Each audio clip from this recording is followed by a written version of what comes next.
Thinking Aloud. Conversations on the leading edge of knowledge and discovery with parapsychologist Jeffrey Mishlove. Hello and welcome. I'm Jeffrey Mishlove. Today we'll be looking at the life and work of Neville Goddard and his discovery of the God within. My guest is Mitch Horowitz, who is the editor of The Ideal Realized: Practical Instructions from Neville Goddard. He's also author of Magician of the Beautiful, an introduction to Neville Goddard. Mitch has written over a dozen books, including The Seeker's Guide to the Secret Teachings of All Ages, The Awakened Mind, How Thoughts Become Reality, and Occult America, The Secret History of How Mysticism Shaped Our Nation. Mitch is based in New York City, and now I'll switch over to the internet interview. Welcome, Mitch. It's a pleasure to be with you once again. Great to be here. Thank you, Jeff. We're going to be talking about Neville Goddard. And as I read your book on Neville, you described your encounter with, I guess it was one of his last books called Resurrection, and how reading that book changed your life. It was a very profound experience for you. Let's start there. How did it affect you? Yeah, that's very true. Neville's book, Resurrection, has been one of the greatest influences on my life. And Neville, as a mystic, as a teacher, as a thinker, in many regards, put me on the path that I'm on today. It was years ago, I think it was in 2003, I was interviewing a Major League Baseball pitcher who many of your listeners will remember, Barry Zito, who in many ways was the hero of the 2012 World Series. Barry played for the Oakland A's and then later the San Francisco Giants. And he was widely known for using metaphysical methods as part of his training regimen. And I was interviewing him for Science of Mind magazine. And as we were talking in the late summer of 2003, Barry said to me, "Wow, you must really be into Neville." Neville Goddard writes under his first name. I had never heard the name before, and he was incredulous. And immediately after the conversation, I went out and got a copy of what was Neville's last book, Resurrection, which was published in 1966. Neville died about 6 years later. And I was absolutely blown away. Neville promulgated one basic radical teaching, which is that your imagination is God, the creator, and that anytime you encounter references to Christ or God or the creator in scripture, you are encountering a symbolic reference to your own imagination.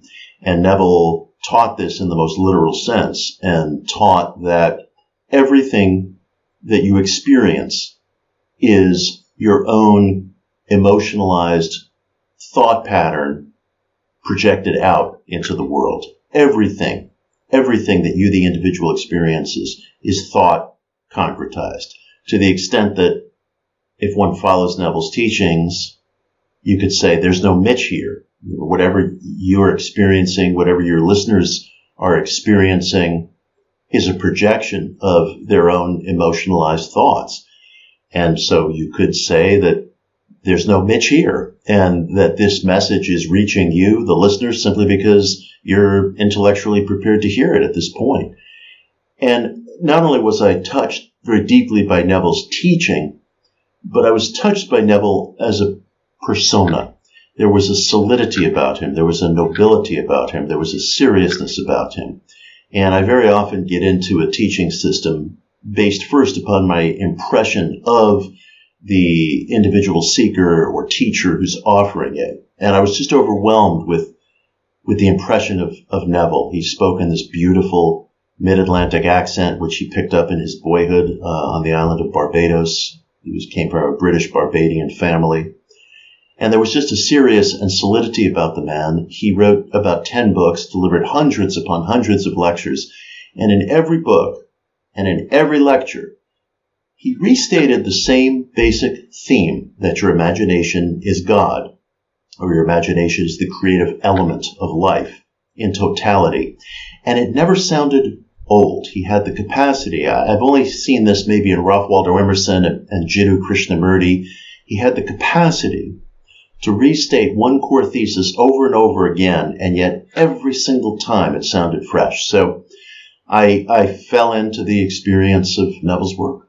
I think as an example of what a profound influence Neville has had upon you, you actually have his image tattooed on your arm. Maybe you could show that to our viewers. Yes, yeah, happy to. This is Neville. There's a saying above it that says, "Live from the end." This was designed by an artist named Tim Boda, who's a very good friend of mine. I'm very expressive, visually. So there's also Buddy Holly and Sasquatch somewhere here and some other things. So I just had a very deep love for the man, and it was just a display of my affection. Well, it's very interesting, the biography of a person like Neville. And one of the most intriguing things about him is there's a connection between Neville Goddard and, of all people, Carlos Castaneda. And the connection has to do with the idea of having had a very unusual, profound experience with a teacher. Yes. Carlos's wife, Margaret Runyon, they were married briefly, was a student of Neville's in the 1950s, early 1960s. And as Margaret retold the story in her memoirs, she met Carlos at a friend's house, and Carlos was then this stocky, very handsome Latin art student at UCLA. And she was very smitten with him, and she slipped him a copy of a Neville book called The Search, a very short book with her name and phone number written inside. And Carlos got in touch with her, and the two became lovers and then husband and wife. And Margaret recalled that when she spoke about Neville's teachings, very often Carlos didn't display much more than polite interest. But when she spoke about Neville's backstory, Carlos just lit up. And the backstory was that Neville said that there was a teacher, a mysterious black man of Jewish descent, turbaned, named Abdullah, who was living in New York City in the early 1930s. And Abdullah, this somewhat mysterious teacher, this Ethiopian-born black Jewish rabbi, by some accounts, became Neville's teacher and taught him number symbolism, Kabbalah, and the symbolical meaning of Scripture.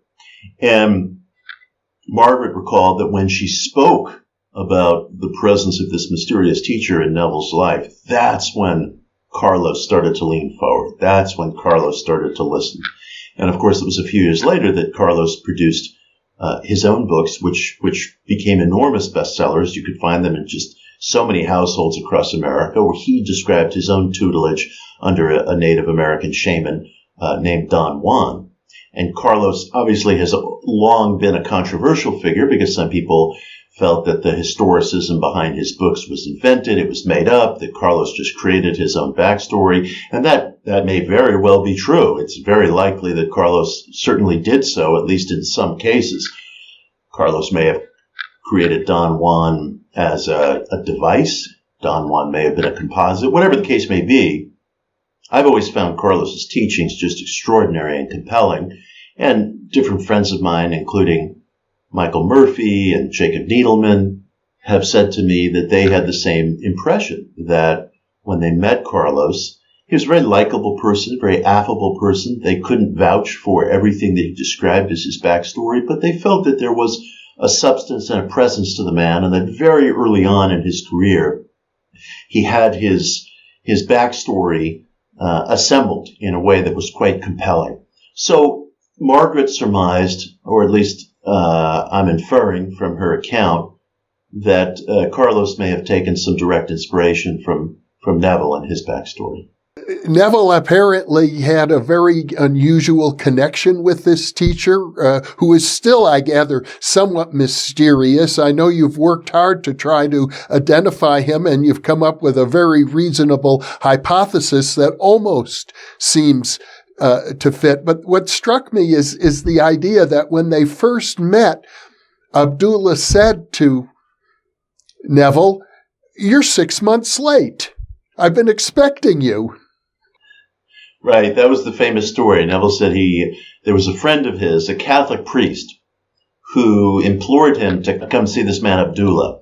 And Neville said he was hesitant because he didn't have a great deal of respect for this particular priest. He said he was a guy who had inherited money and had squandered it on foolish investments, and he didn't think very highly of this man, but they were friendly, and so eventually he acceded to the request, and he went into a little lecture room where Abdullah was about to give a talk.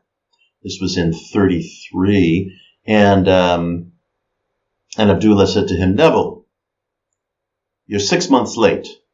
The brothers told me you were coming, and you're 6 months late." And Neville, in his just wonderful, inimitable style, said, "I am 6 months late. I had never seen this man before." And so began their relationship, as Neville recorded it. He described Abdullah living on the Upper West Side of Manhattan on West 72nd Street, gave the exact building number. I've ventured to that building. I have been inside of that building. I have spoken to very tolerant neighbors in that building who invited me in and were willing to let me look around the place. I have never been able to find any empirical physical proof of Abdullah's existence. You know, you would think that a black Jewish man wearing a turban bopping around New York City teaching metaphysics in the early 1930s might attract the attention of a newspaper reporter here or there. I've never found any such mention, but one of the things I surmise, and I'm glad you used the term almost, because almost is the term you must always use when plumbing the mysteries of Neville or certain other 20th century figures. It's possible that Abdullah was a figure who was involved in what was then known as the Ethiopianism movement. Ethiopianism was a precursor to Rastafarianism. Ethiopianism was the belief system held among a certain population of African Americans and Afro-Caribbean folk that Ethiopia was the home to a lost tribe of Israel, which is very possibly correct, and that this Ethiopian lost tribe had its own mysticism, its own teachings, its own number symbolism, its own Kabbalistic derived outlook, and Ethiopianism included as a significant part of its outlook this kind of mind as creator mysticism that you and I have been alluding to. This was an influence on Marcus Garvey, the great early Pan-African activist, and I write about this in my books, Occult America and One Simple Idea. One of the things I hypothesize is that Abdullah may have been a figure named Arnold Josiah Ford, who was a very prominent figure within Marcus Garvey's organization, a turbaned figure. He fit the physical description of Abdullah, very taciturn, very impressive-looking man from what few photographs we have. And people who have studied, historians who have studied the Ethiopianism movement in the early 20th century have identified Ford as somebody who seemed to have an authentic knowledge of Hebrew, an authentic knowledge of traditional Kabbalah. Ford identified himself as a rabbi, as Abdullah was sometimes identified as an Ethiopian rabbi. And Ford eventually migrated to Ethiopia because when the Emperor Haile Selassie came to power in the early 1930s, he too was, in some regards, a advocate of this Ethiopianism Pan-African philosophy.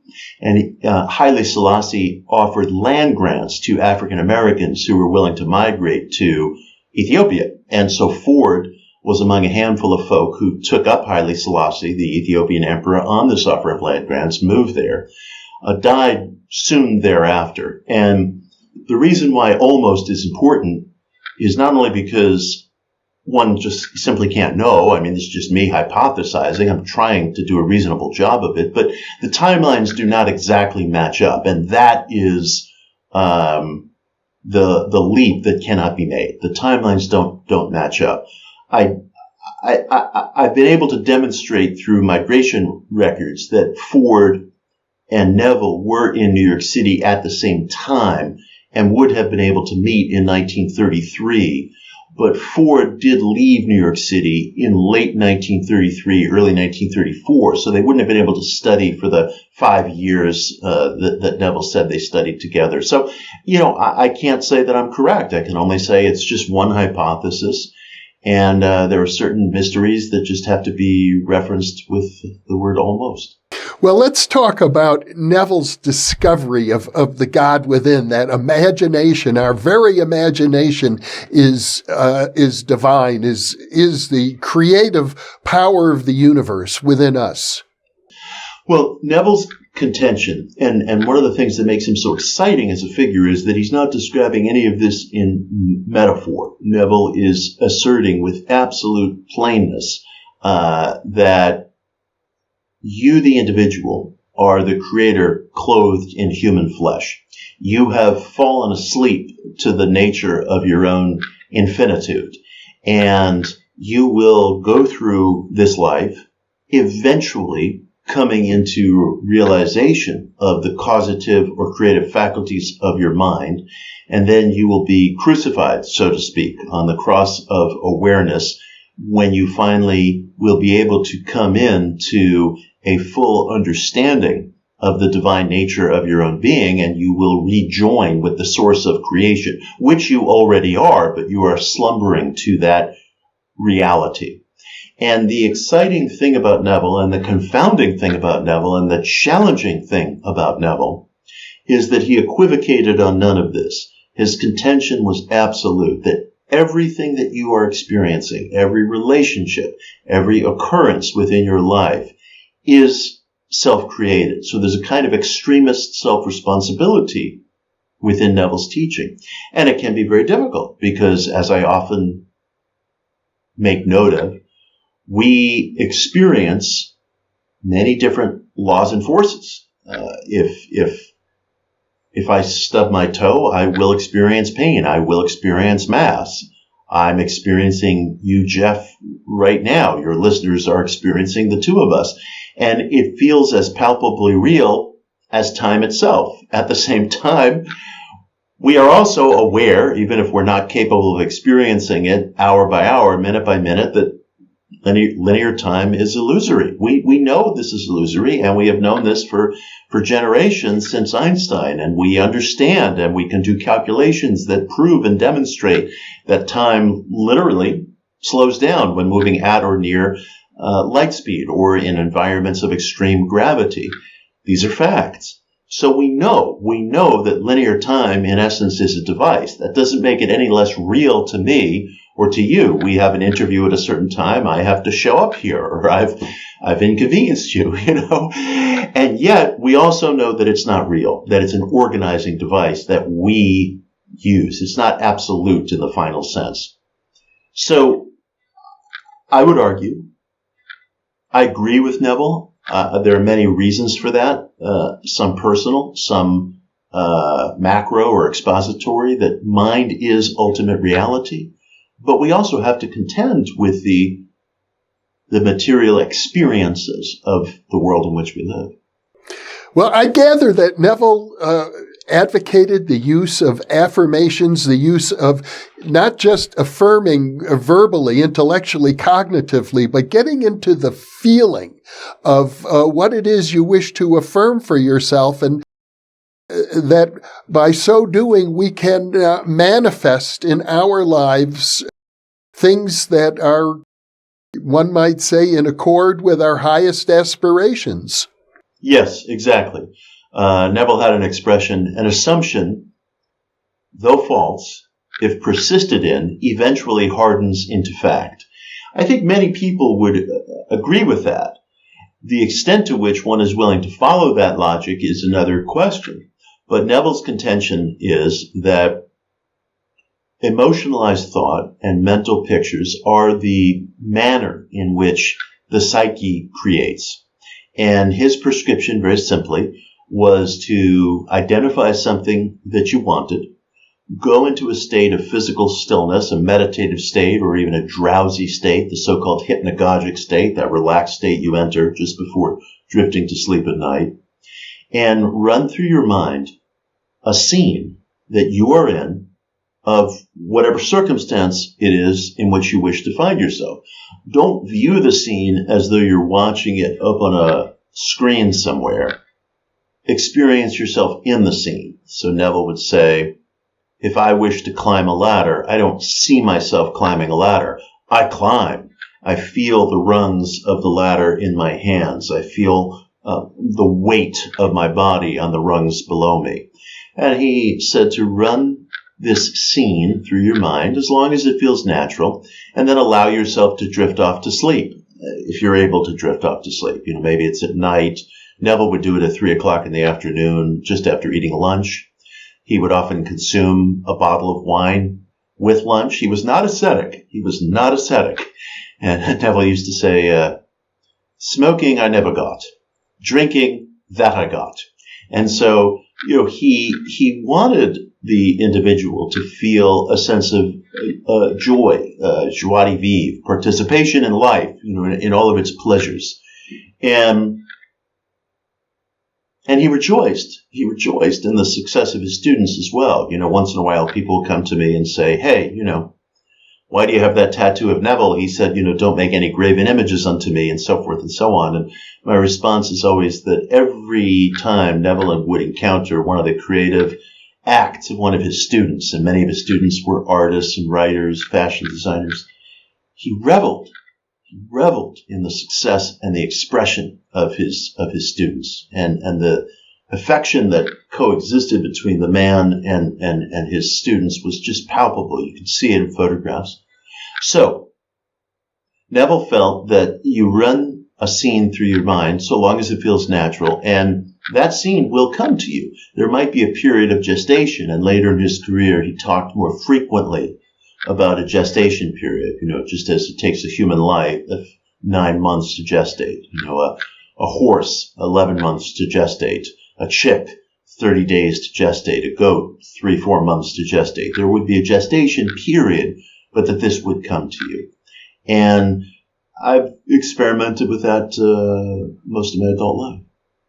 Well, I think one of the most interesting relationships that you write about is Neville's encounter with IsraelRigardi, who is widely known in occult circles. He was the secretary to Aleister Crowley. He's written about the Order of the Golden Dawn, a person steeped in the traditions of Western ceremonial magic, who thought very highly of Neville. Yes. Rigardi was in the United States in the mid-1940s. And in 1946, Rigardi wrote a book called The Romance of Metaphysics. And that book was Rigardi's journalistic travelogue through some of the New Thought schools, the Christian Science schools, the mind creativity schools that were sweeping through America throughout the early 20th century and remain enormously influential today. And so Rigardi, in his book, dedicated a long chapter to Neville, who he regarded as the most intriguing, most persuasive, most alluring exemplar of this school of thought. And he loved Neville's work. He said of all the magical systems with which he was acquainted, he found Neville's one of the absolutely most effective and persuasive. And that's high praise coming from someone like Rigardi, given the background that he has that you've just described. But he had a criticism of Neville, and his criticism was this.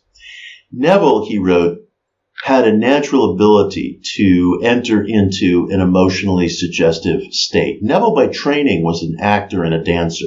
He came to New York City from Barbados at age 17 to study theater. And Neville did have some success. He was on the silent screen. He was on the Broadway stage. And Neville had a physical grace. He had the tools of a thespian. And Rigardi wrote that Neville may not have fully realized that it was more difficult for the everyday person to enter into a persuasive emotional state than it was for Neville, who was a trained actor, who was a natural dancer, who had a wonderful stage presence, who had a dramatic persona.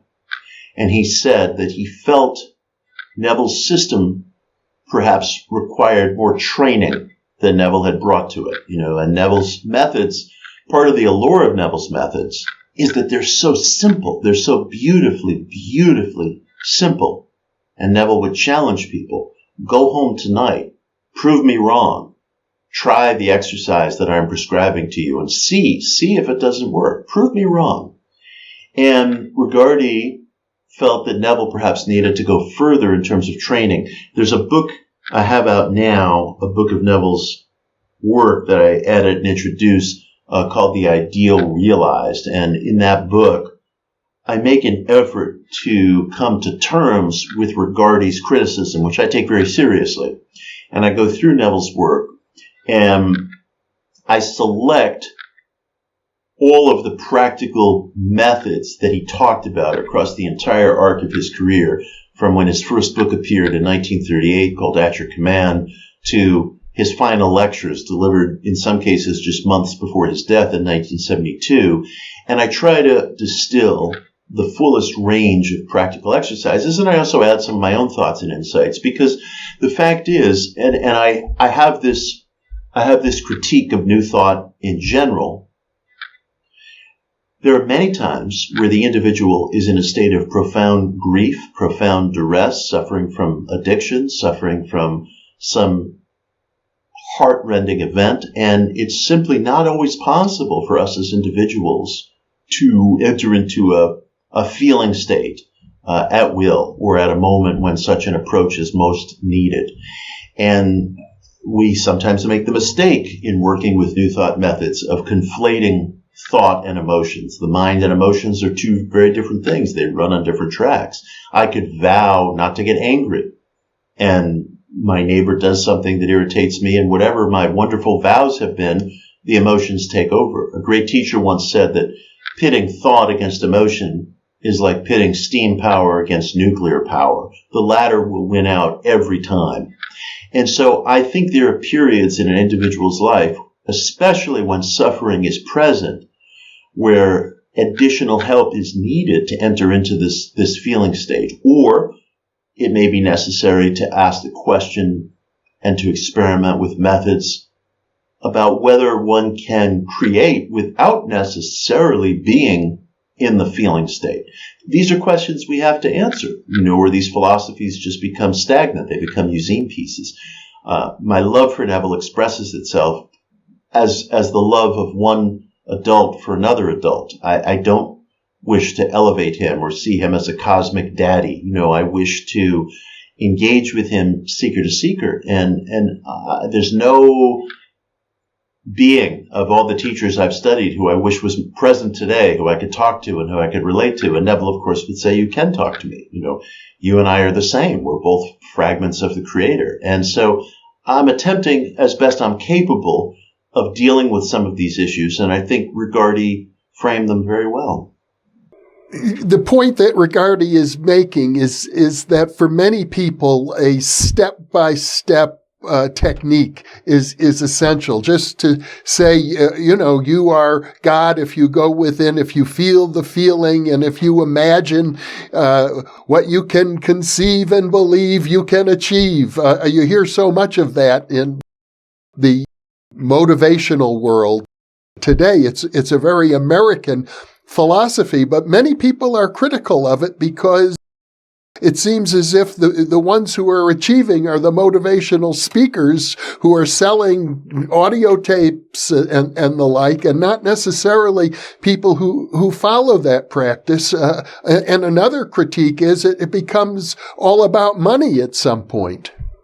I'm haunted by what you're saying, and if the day ever comes when I'm not haunted by it, I hope I hang things up, because I do write books from a practical perspective. I do write books from a New Thought perspective. I'm a historian, but I've also described myself as a believing historian, and lots of my books are written from a practical point of view. And shame on me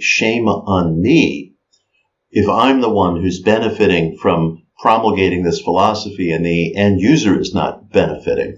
I hear from a lot of people who tell me that they've experienced wonderful things.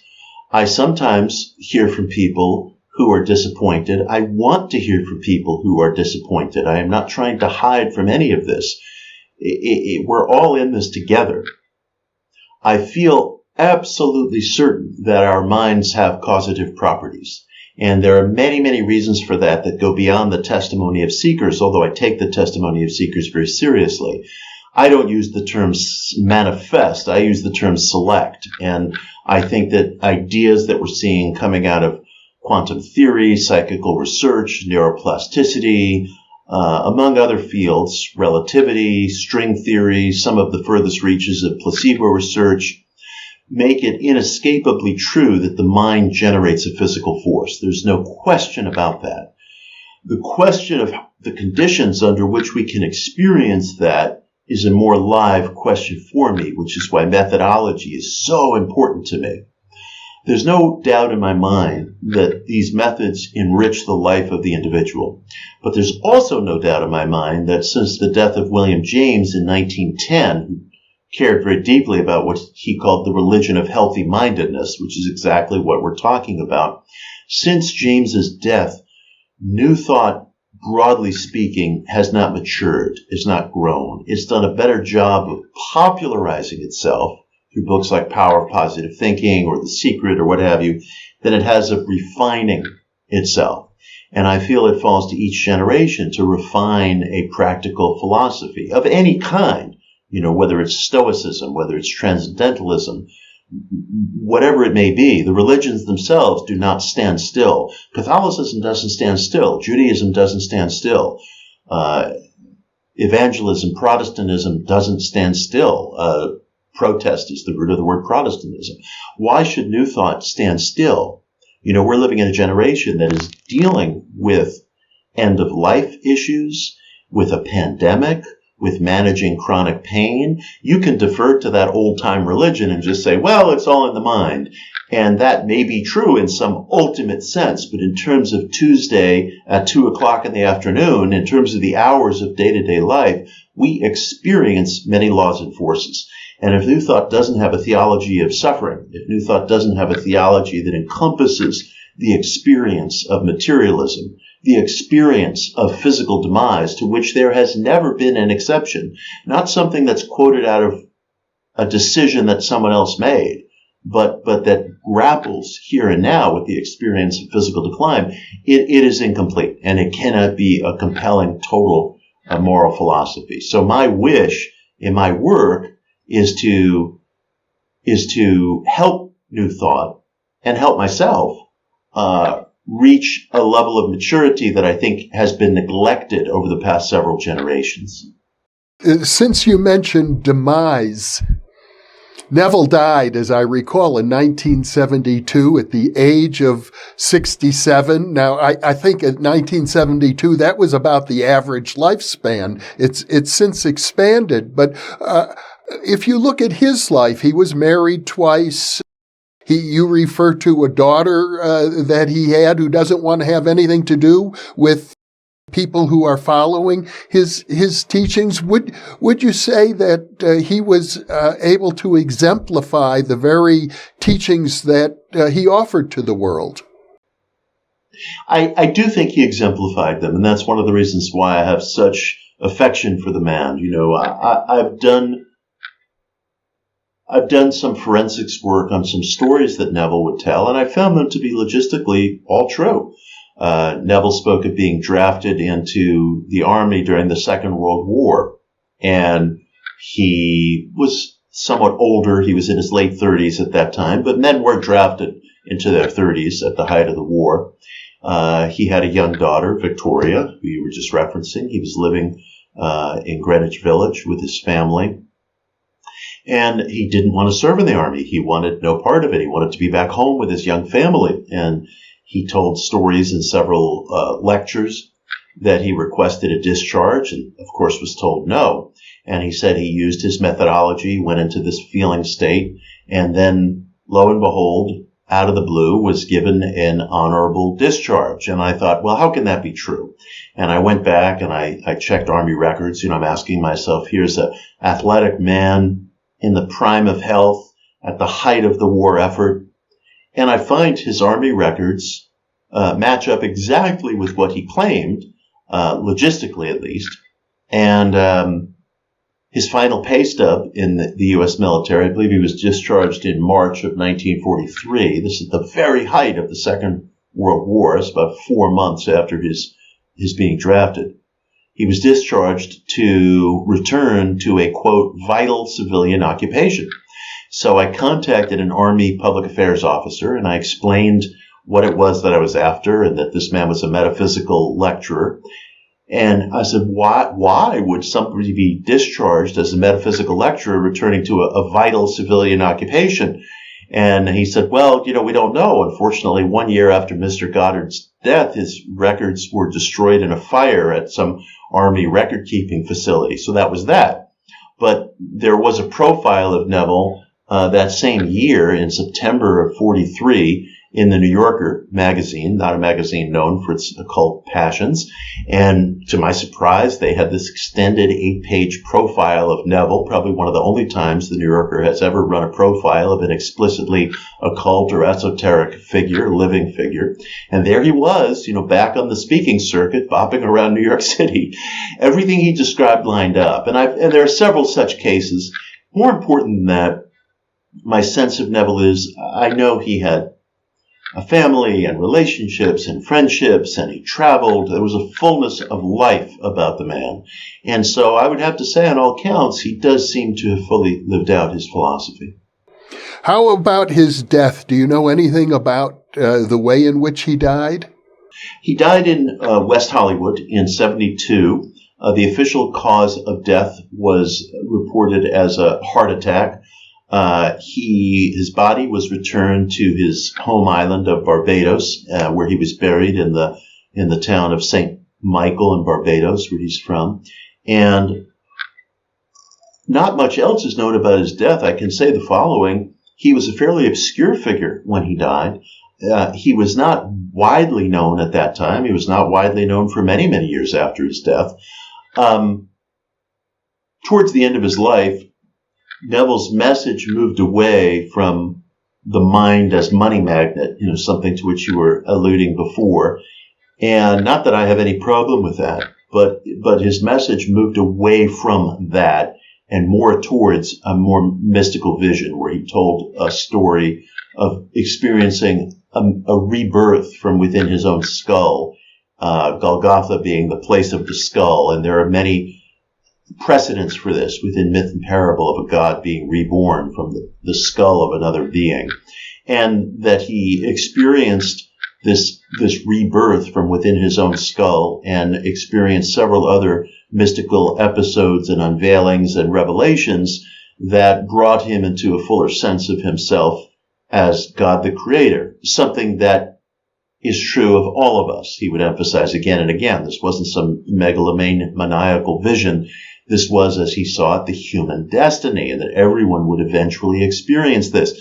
And a speaking agent said to him, hey, listen, you got to back off from some of this esoteric stuff and start talking about law of attraction stuff again, or you're going to have no audience at all. And Neville said, then I'll speak it to the bare walls. And Neville did have a somewhat smaller audience towards the end of his life. He retained his audience, but he was not a well-known figure. And as an older man with silver hair, wearing a white suit, maybe he could seem a little bit of an anomaly in the age of Aquarius. He wasn't a robed guru or, somebody who was wearing love beads. He looked like he belonged to the era from which he came, 1930s, 40s, 50s. And again, he wasn't well known. And when I began to get interested in Neville, in the early 2000s, 2003 specifically, very few people knew who Neville was. I was already steeped in New Thought, and I had never heard the name. And there were friends of mine who thought, wow, why are you getting interested in this super obscure guy? Who is this guy? And today, put Neville's name into Google, and you'll get hundreds of thousands of hits. And I mean, his popularity has just been bounding over the past, say, 15 years. He's been referenced by best-selling authors like Wayne Dyer, Rhonda Byrne. I remember several years ago when I was researching my book, One Simple Idea, I was at a Christian Science library in Boston, and there was a very kind of patrician woman who was the librarian, and we were talking, and she said to me at a certain point in the conversation, "Who is this Neville?" And people were just starting to hear of him for the first time, and I think, judging from Neville's popularity today, judging from how widespread his writings and his books and his lectures are online and in print and digitally, judging from the depth of feeling he inspires in people, I think he's probably going to become the most widely read figure, the figure possessed of the greatest posterity from the New Thought tradition. And that would have been tough to imagine 15 years ago when he was still a fairly obscure figure. That has changed. Well, it seems as if there are sort of two different currents that come out of his teachings. One is this idea of discovering the God within. And I do recall reading that he was very reconciled to the idea that he might die young, and it didn't seem to matter. He said, we all have to face death, and it's going to come when it comes. But I also have read about him that he was a big inspiration to Reverend Ike and the Gospel of Prosperity. The preacher I used to listen to him years ago who would say, "You can't lose with the stuff I use." And it was all about, wealth. Yes. Reverend Ike was listening to Neville's lectures, which existed on audio cassette and other forums in the analog era. He was reading Neville in the early 70s, at a time when very few people knew who Neville was, and Reverend Ike was in there.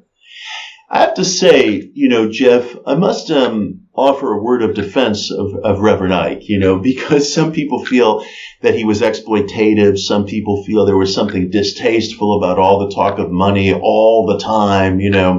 I remember watching Reverend Ike on a television show. It was the Phil Donahue show, which some people are of a generation to remember. And I think Phil Donahue said, "Tim, are you saying to me that God wants you to have a Cadillac?" And Reverend Ike, of course, without missing a beat, said, "No, God wants me to have a limousine." And, that's how Reverend Ike would provoke people and push people. But I have to say the following. There's two questions that come to the table with Reverend Ike. A, does the method work? And of course, journalists and many academics already have determined as a foregone conclusion, of course it doesn't work. It's nonsense. What serious person could imagine such a thing? And they think that the prosperity gospel is a bunch of sheep-like congregants lorded over by a megalomaniacal figure. They never, or very rarely, if ever, ask themselves the question, in my experience, and I have a lot of contacts in the mainstream journalistic world, what are the experiences of the congregants? Why do they keep coming back? Are they spending ruinous sums of money on this? Are they receiving something from it? And if they weren't receiving something from it, why would they stick around? Get more interested in field work. Get more interested in the experience of the congregant. So the individual has to decide that for him or herself, not a religion reporter somewhere, not a professor of religion somewhere, but the individual congregant has to decide that for him or herself. That's one consideration. The other consideration is there something distasteful? Is there something off-putting? Well, I'll say the following. I've never said this out loud before, so I don't know how it's going to come out, and I don't know how I'll like myself saying it. But a few weeks ago, there was a therapist on Twitter who made what I thought was a very brave comment. She said, "Listen, I'm all for therapy, and I think it benefits a lot of people, but I have to say that about 70% of the problems people approach me with have to do with just not having enough money." And I thought, well, right on. I appreciated the frankness of that admission. And I have to say, Jeff, within our spiritual culture, both alternative and mainstream, there is an attitude prevalent that we must not get too carried away with the material. We must not get caught in this trap of thinking that the end of all spiritual experience is a Mercedes, which people always attribute to The Secret. There's no such story in the movie. There's no Mercedes in the movie, but that's what everybody thinks is in The Secret. So granted, I think one of the things that I personally love about New Thought And one of the things I feel called to defend about a figure like a Reverend Ike, or a Neville for that matter, is that they were always willing to meet people where they lived. And there was never any niceties that kept them from acknowledging that these are the workaday issues that people deal with. And boy, I tell you, I do not make what I consider to be these somewhat artificial divisions between inner and outer, higher and lower, material, non-material, essence, personality. It's all one life. It's all one thing. Where would one begin and the other end? Show me ego. How would I get my arms around that?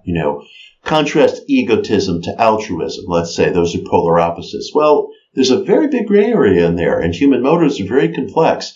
I don't like to necessarily resort to these demarcations. I think they're artificial. And I care very, very deeply about the individual who needs money and knows what he or she needs, and I think when the individual seeker speaks about happiness, love, money, those things aren't to be taken away from someone. Those things aren't to be reconditioned. Those things aren't to be used as a device to say, well, what do you really mean? Or who's asking? Or which I within you is calling for that?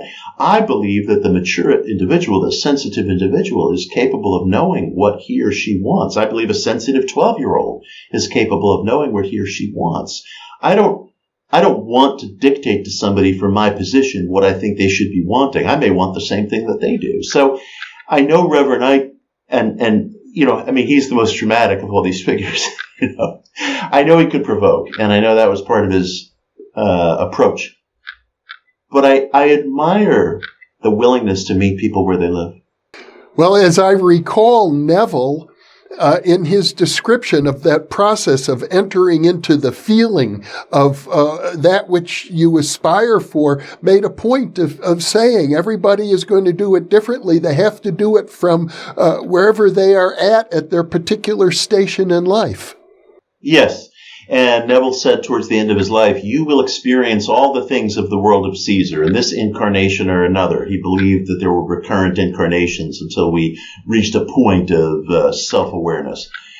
You'll be so suffused with the things of Caesar, the things of the world, that you'll eventually go in search of something better. You'll eventually go in search of something higher. And I accept that. Although I would counsel myself and my neighbor and my co-seeker, speak from experience. I accept that that's true, but I have not verified that that's true yet. I don't want people who don't have all the things of Caesar to dismiss the things of Caesar because one doesn't know what that experience is like. Have that experience first.